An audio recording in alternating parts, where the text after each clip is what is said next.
I made over 100 artworks in the year 2020, and I started my channel on January 1st with 0 subs. So I want to share with you some of the highlights. Hey peeps, Sarah here from Sparrow Springs, and I'm back after a little break.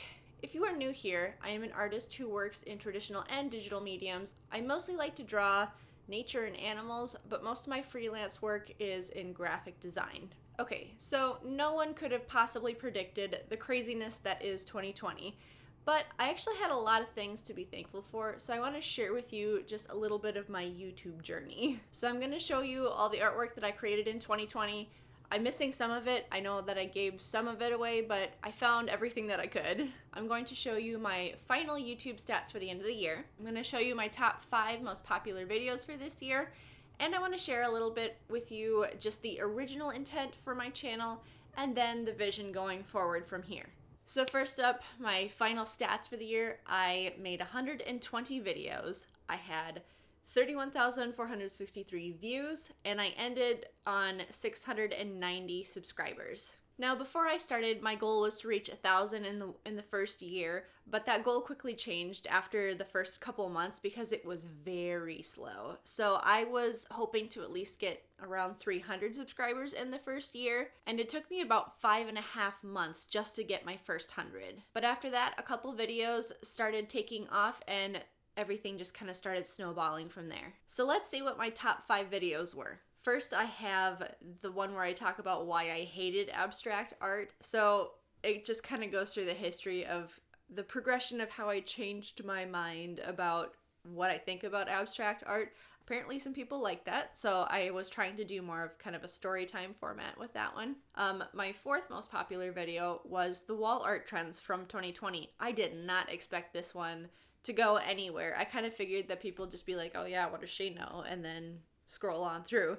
But I actually had a lot of good feedback from that one. And it was all based off of just doing market research on what was actually selling and then just bundling it all in a video. So I may do another one for 2021. My 3rd most popular video was the abstract watercolor smoke picture. So this one and the next one were both for a collection that I did of wall art prints. So that one, I was also not expecting that one to go anywhere either. The second one here, this is the one that kind of started it all. This video started blowing up and I had no idea why, but I kind of found a niche. So this one was my most popular video for most of the year. And then my number 1 video for the year was the abstract watercolor tutorial, and this one I kind of went more in depth on how to plan out your own abstract watercolor painting.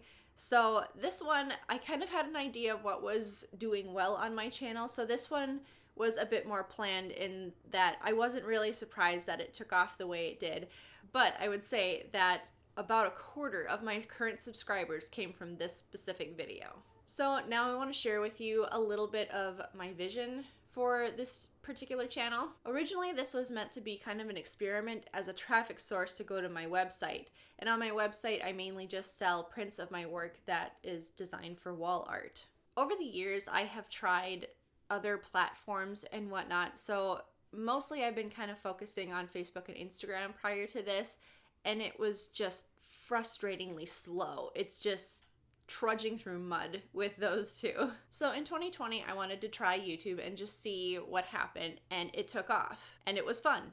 I love making videos. And even if a video only gets 2 views, I don't really care because I had fun making it. So YouTube became more of just a playground for me to try different things and try different artwork and just see what people like or dislike. Originally, when I started this channel, I wasn't too concerned about being monetized just because I felt like ad revenue wasn't really going to add up to much in the long run, so I wanted to just use it as a traffic source. But now looking into 2021, I want to expand into different revenue streams.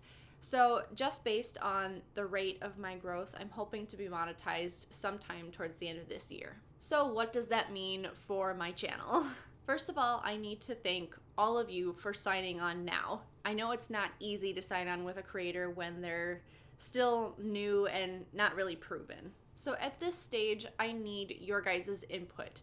because my channel is small enough to where I can look at every single comment and really consider everything. So I would like to continue to do my watercolors, colored pencil, and digital art. I will probably be expanding more in digital art just because I've been having way too much fun with my new iPad and Procreate and Apple Pencil. Subject matter may vary, but I want you guys to tell me what you want to see. So is there anything that's just kind of a make it or break it when you're watching YouTube videos? So that's 2020 in a nutshell, and that's kind of the vision going forward.